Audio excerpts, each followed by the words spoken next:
Oi pessoas, tudo bem com vocês? Vim aqui hoje para gravar um vídeo a pedidos, tá? Os últimos vídeos que eu gravei aqui no canal foram sobre o medo de engordar depois da cirurgia bariátrica e uma seguidora foi lá pro meu Instagram e pediu para eu gravar um vídeo com um resumão de tudo que eu aprendi sobre a minha alimentação, que mudou tanto depois que eu fiz a cirurgia. E eu vim trazer esse vídeo para vocês, tudo que eu aprendi sobre a minha alimentação depois da cirurgia bariátrica. Vamos ver. Bom, eu queria começar dizendo que eu não sou uma especialista em alimentação, tá? Eu só estudei alimentação pra mim, pra mudar a minha alimentação, já que eu venho de um processo errado de alimentação. Não à toa que cheguei aos 118 quilos, né? Eu tinha uma noção errada de alimentação, de comida, e eu aprendi muita coisa depois da cirurgia, principalmente sugando muita informação da minha nutricionista. De fazer caderninho de anotação e sentar na frente dela e sair perguntando e às vezes anotando a resposta para poder aprender sobre alimentação. E esse processo, gente, demorou aí mais de um ano, né, para eu consolidar uma alimentação melhor. Foram ajustes, ajustes e ajustes e estou pronta? Não, sigo aprendendo muitas coisas, ainda preciso aprender muitas coisas. Importante dizer também que nem tudo que eu sei, eu pratico. Senão, né, não teríamos nutricionistas com sobrepeso, com obesidade, não teríamos cardiologistas com problemas de coração, não teríamos gastro com problemas de estômago, né, se a gente aplicasse tudo que a gente sabe, não é mesmo? Então, não aplico tudo que eu sei, mas tento, tá? Então, estou num processo. Vamos lá. Primeira coisa que eu aprendi, que eu não quero deixar esse vídeo comprido. Primeira coisa que eu aprendi foi a diferença entre fome e vontade de comer. Por que foi a primeira coisa que eu aprendi? O meu estômago ele foi reduzido, muito reduzido, a 10% da capacidade dele. No começo, quando você faz a cirurgia, você toma um copinho de café devagar, porque você não consegue tomar ele inteiro, e você fica cheio. E mesmo assim, você tem a sensação de fome. Eu achava que era a sensação de fome. Não era a sensação de fome, não era fome que eu sentia.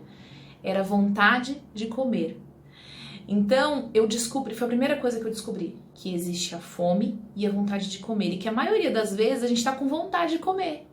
Então, a gente assiste um comercial do McDonald's na TV, a gente fala, ai que fome. Não, você não tá com fome, gente. Você tá com vontade de comer. Pode ser que você tá com fome, você tá muitas horas sem se alimentar, pode ser, mas é vontade de comer. Existe uma linha da nutrição que defende que a gente tem que comer só quando a gente sente fome. Eu ainda não consigo fazer isso.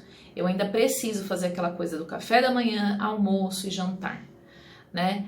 Mas eu já sei que em algumas refeições, principalmente no almoço, eu não tenho fome. Eu como porque é hora de comer, sabe? Aquela coisa. Então foi a primeira coisa que eu descobri, a diferença entre fome e vontade de comer. E é muito difícil, tá? Descobrir isso.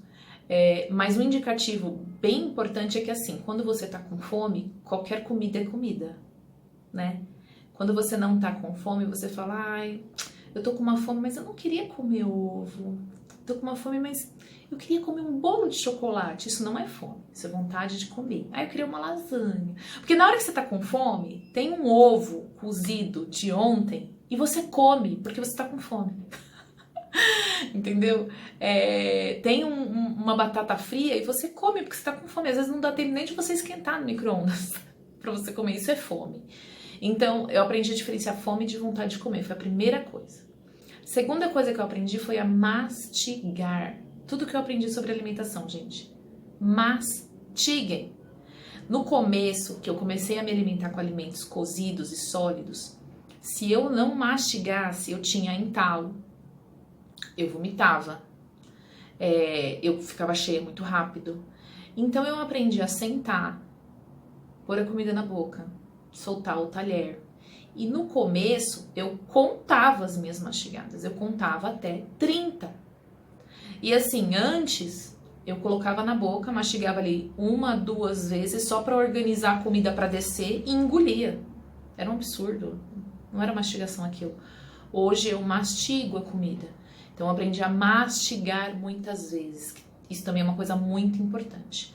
Agora vamos realmente à alimentação, à comida mesmo, né? Porque esses dois processos são muito importantes de se aprender antes de se aprender sobre a alimentação, sobre a comida que você tem que comer. Eu aprendi a comer comida de verdade. Até antes da cirurgia, eu descobri que eu ia ao mercado e eu comia um monte de coisas que eu nem sabia o que era. Que foi outra coisa que eu aprendi, a ver rótulos dos alimentos. Então, comer comida de verdade é comida sem corante, sem aqueles emulsificantes, sem estabilizantes, sem aqueles nomes, quando você olha no rótulo, que você vê os ingredientes, aqueles nomes esquisitos. Comida de verdade não tem aquilo. Gente, comida de verdade fica fora da geladeira e estraga, tá? A gente às vezes compra 1 litro de leite no mercado e ele fica fora da geladeira 1 ano e não azeda. Aquilo não é leite. Gente, leite azeda em 3 dias fora da geladeira, tá? Então, eu aprendi que algumas comidas que eu comia não eram comidas de verdade. A margarina, por exemplo, não é nem considerada um alimento. E a gente passa no pão e come, sabe? Eu, graças a Deus, não passo mais. Então, eu aprendi a parar de consumir margarina. Isso foi a primeira coisa que eu parei. Depois eu parei de consumir óleo vegetal e passei a consumir manteiga, azeite, óleo de coco, banhas de porco. A banha de porco eu acho bem difícil de conseguir onde eu moro, então eu acabo não consumindo, mas é uma possibilidade, é uma comida natural, comida de verdade. Eu aprendi a diminuir a minha compra no mercado, aumentar a minha compra na feira, né? Então, a maior parte do meu dinheiro de alimentação hoje vai na feira e no açougue, que são comidas de verdade. No mercado eu me resumo a comprar arroz, feijão, macarrão, molho de tomate, produtos de limpeza e higiene pessoal. Só. Se você conseguir fazer isso, não tem como você não emagrecer. Não tem como você engordar se você comer comida de verdade. Mesmo se for numa quantidade grande, você vai ficar com um pouquinho de sobrepeso, mas você não vai. Você vai ficar ali um pouquinho mais pesado, mas você não vai ficar gordo, enorme. O que faz você engordar são produtos enlatados, produtos embutidos, comida pronta, fast food, comida congelada. Gente, comida congelada não podia ser chamado de comida. Sabe aquelas lasanhas prontas, aqueles estrogonofes? E lógico, a indústria alimentícia, ela quer fazer a gente acreditar que aquilo é o melhor pra gente, né? Então, eu me lembro que quando eu fiz o curso de introdução alimentar do Arthur, existia uma propaganda do Danoninho, que era assim: o Danoninho vale por um bifinho. Nunca, gente, nunca! Um Danoninho é cheio de açúcar, cheio de corante. Lê o rótulo do Danoninho, nunca vai valer um bife. É lógico que é muito melhor você comer um bife, que é comida de verdade. Então eu aprendi a comer comida de verdade, mudei toda a minha compra do supermercado, aprendi a ver rótulos. Então faça isso, veja os rótulos. Se lá no rótulo tá escrito uma coisa que você não sabe o que é, uma coisa que você não consegue reproduzir em casa, tenta não comer aquele alimento. Aí você vai desinchar, o mínimo que vai acontecer é você desinchar. Você vai perder aí líquido, porque isso incha muito você, muito, muito, muito. Outra coisa que eu aprendi foi a equilibrar os grupos alimentares dentro do meu prato. Então, antes eu nem sabia que eu tinha que pensar o que eu colocava no meu prato, eu só colocava aquilo que eu queria comer, né? Então, normalmente, na época que eu comia tudo errado, o meu prato era tipo 70% de carboidrato. O carboidrato, gente, quando ele entra dentro do corpo, ele vira açúcar. O que é o carboidrato? Arroz, batata, bolo, bolacha de água e sal, bolacha de maisena, o açúcar, tudo isso vira açúcar dentro do corpo. Quando metaboliza açúcar dentro do corpo, o hormônio que é usado para quebrar o açúcar, para fazer a digestão do açúcar, é a insulina. A insulina, isso eu aprendi tudo com a minha nutri, a insulina, ela é o hormônio responsável por armazenar gordura. Então, quando a sua insulina está alta, o seu corpo não queima a sua gordura para produzir energia, entendeu? Então, quando você consegue deixar a insulina baixa, como que você faz para deixar a insulina baixa? Consome menos carboidrato, consome menos açúcar, consome menos farinha branca, tudo que vai farinha branca. Quando a sua insulina fica baixa, o seu corpo automaticamente queima a gordura. Ele joga a gordura para gastar energia.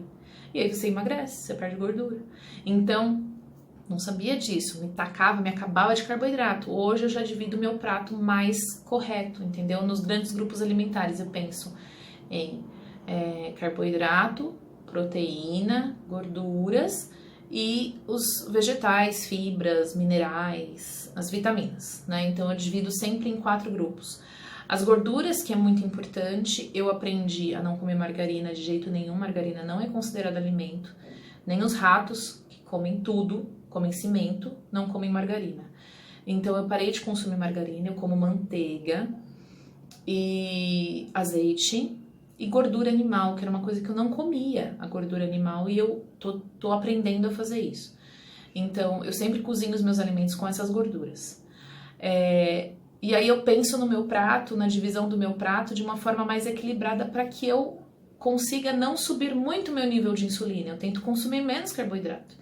Então o que eu faço? Quando eu vou pôr a comida, e não é todas as refeições, não são todas as refeições, tá? Mas a maioria delas, eu tento dividir o meu prato da seguinte maneira. Metade dele eu boto proteína. Ovo, carne, frango, peixe, feijão, que é uma proteína vegetal, tem outras proteínas vegetais também. Então a metade eu ocupo com proteína. É uma coisa que satisfaz por mais tempo, é uma coisa que ajuda na produção de músculo, que ajuda na queima de gordura e que ajuda na diminuição da retenção de líquido, comer proteína. Então, como metade do prato proteína. Sobrou a outra metade, eu divido em 2 partes. Numa parte eu coloco carboidrato, porque a gente precisa de carboidrato para sobreviver. Eu não faço uma dieta sem carboidrato, tá, Aline? Você faz a dieta low carb? Sim, baixa em carboidrato, mas não sem carboidrato. Não faço aquelas dietas malucas que você fica comendo salsicha todo dia. Salsicha não é comida, tá? A gente precisa aprender o que é comida de verdade. Isso é muito importante para você poder depois pensar no grupo alimentar. E aí eu como ali o carboidrato, normalmente é batata ou arroz, no meu caso, né? E no outro 1/4 eu coloco legumes que compõem legumes e saladas, que são as vitaminas, os minerais, as fibras, eu coloco nesse outro 1/4. E aí o meu prato fica nesse equilíbrio, priorizando a proteína, né? Isso tudo eu aprendi, gente, assim, a minha Nutri não tá mais atendendo no meu convênio, infelizmente. Mas eu acho que assim, não adianta a gente ficar trocando de nutricionista, trocando. Eu acho que você tem que pegar o seu nutricionista e absorver o melhor que o seu nutricionista tem. Então, como eu disse, quando eu cheguei lá, eu levava caderninho com pergunta. Eu deixava o caderninho aqui em cima, toda vez que tinha uma dúvida eu anotava, eu chegava lá e eu ficava meia hora, 40 minutos no consultório dela. Bom, em resumo, para o vídeo não ficar muito extenso, foi isso que eu aprendi sobre alimentação depois da cirurgia bariátrica. E a outra coisa que eu aprendi também foi a tomar líquido. Eu tomava muito pouco líquido. Gente, eu passava o dia inteiro sem colocar um copo de nenhum líquido na minha boca. Eu só comia. Eu não colocava. Então, aquela máxima que diz assim, se você comer bebendo líquido, você engorda. Mentira, porque eu não era assim. Eu não comia bebendo líquidos. Não muito, não sempre. Eu, às vezes, passava o dia inteiro sem tomar nenhum líquido. Eu aprendi a tomar líquido. Confesso, como eu estou num processo, deveria ser água.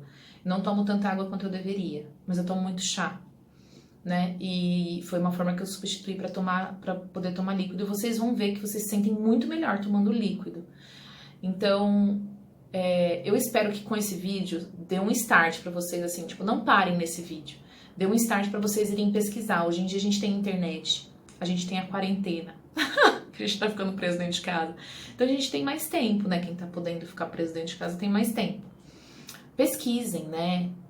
Pesquisem no Google, vão em sites de pessoas especialistas, procurem e aposto que vocês também vão aprender muitas coisas sobre alimentação e vão conseguir praticar alguma coisa, um pouco disso. Então, assim, eu sei bastante coisa sobre alimentação, pratico aí uns 30% do que eu sei e já fico muito feliz com a mudança de alimentação na minha vida. Não só a minha alimentação, mas também mudou a alimentação da minha família, do meu filho. E, aliás, eu acho que o grande incentivador dessa mudança de alimentação de tudo foi o nascimento do Arthur. Mas, enfim, é isso que eu queria compartilhar com vocês. Espero que vocês tenham gostado. Curtam o vídeo. Um beijo, a gente se vê. Até mais. Tchau, tchau.